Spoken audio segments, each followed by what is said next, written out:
Pagbasa mula sa unang sulat ni Apostol San Pablo sa mga taga-Tesalonika.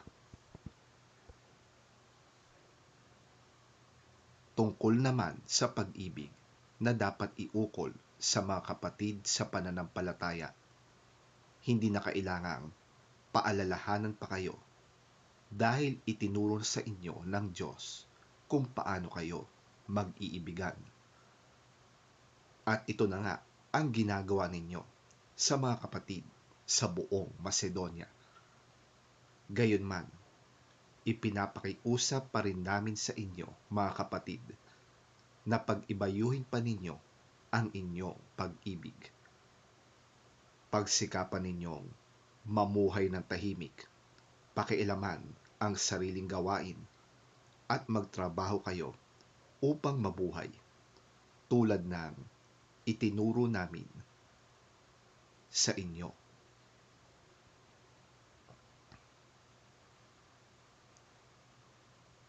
Ang salita ng Diyos. Salamat sa Diyos.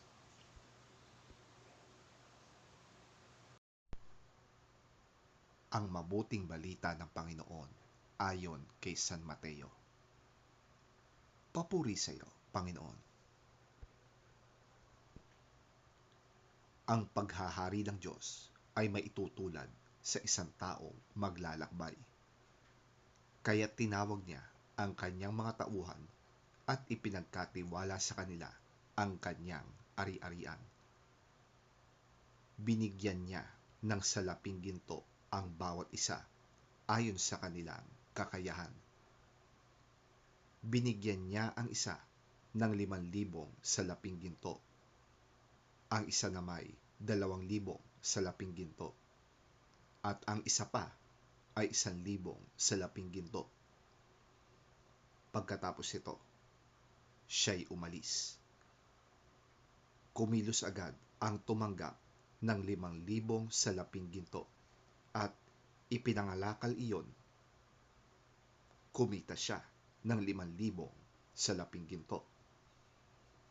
Gayon din naman, ang tumanggap ng 2,000 salaping ginto ay kumita pa ng 2,000 salaping ginto.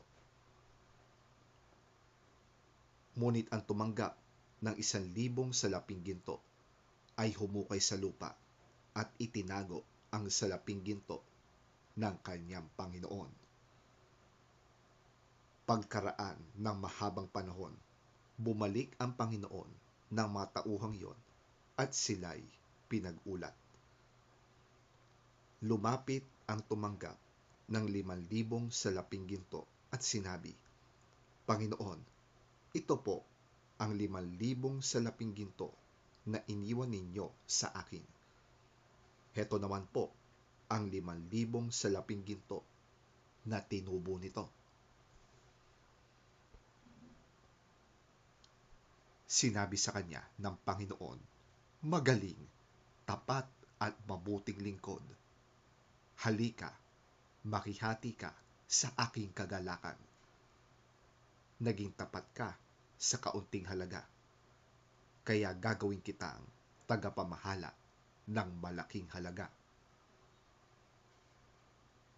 Lumapit din ang tumanggap ng 2,000 salaping ginto at ang sabi, Panginoon, ito po ang iniwan ninyo sa aking 2,000 salaping ginto.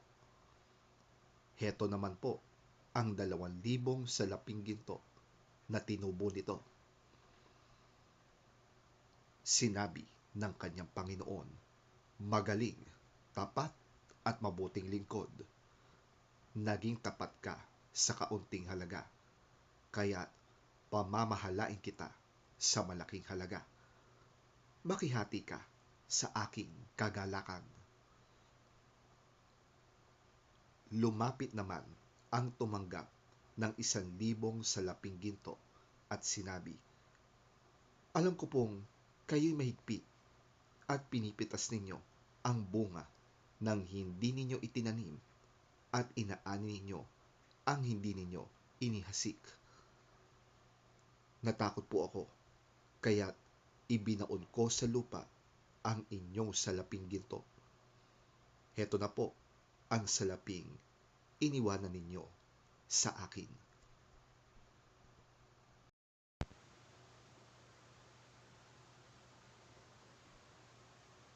Sumagot ang kanyang Panginoon, masama at tamad na lingkod. Alam mo palang pinipitas ko ang bunga ng hindi ko tanim at inaani ang hindi ko inihasik. Bakit hindi mo na lamang inilagay sa bangko ang aking salapi? Kahit paano'y may tinubo sana ito. Kunin ninyo sa kanya ang 1,000 salaping ginto at ibigay sa may 10,000 salaping ginto. Sapagkat ang mayroon ay bibigyan pa at mananagana. Ngunit ang wala, kahit ang kakaunting nasa kanya, ay kukunin pa. Itapon ninyo sa kadiliman sa labas ang walang silbing taong yan. Dooy mananangis siya at magngangali ang kanyang mga ngipin.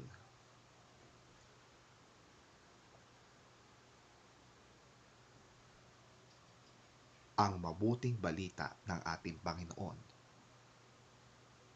Pinupuri ka namin, Panginoong Hesukristo.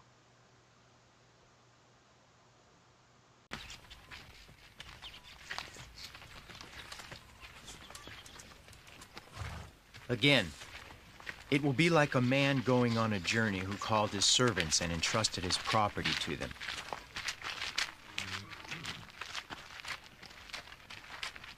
To one he gave 5 talents of money, to another 2 talents, and to another 1 talent, each according to his ability. Then he went on his journey. The man who had received the 5 talents went at once and put his money to work and gained 5 more. So also the one with 2 talents gained 2 more.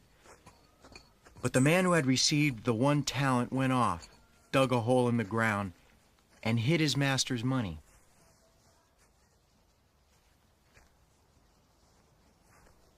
After a long time, the master of those servants returned and settled accounts with them.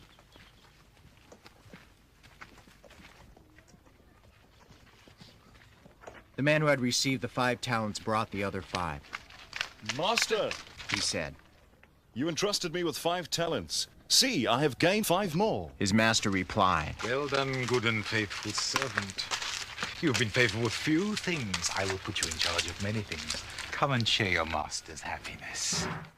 The man with the 2 talents also came. Master, He said, you entrusted me with 2 talents. See, I have gained 2 more. His master replied, Well done, good and faithful servant. You have been faithful with a few things. I will put you in charge of many things.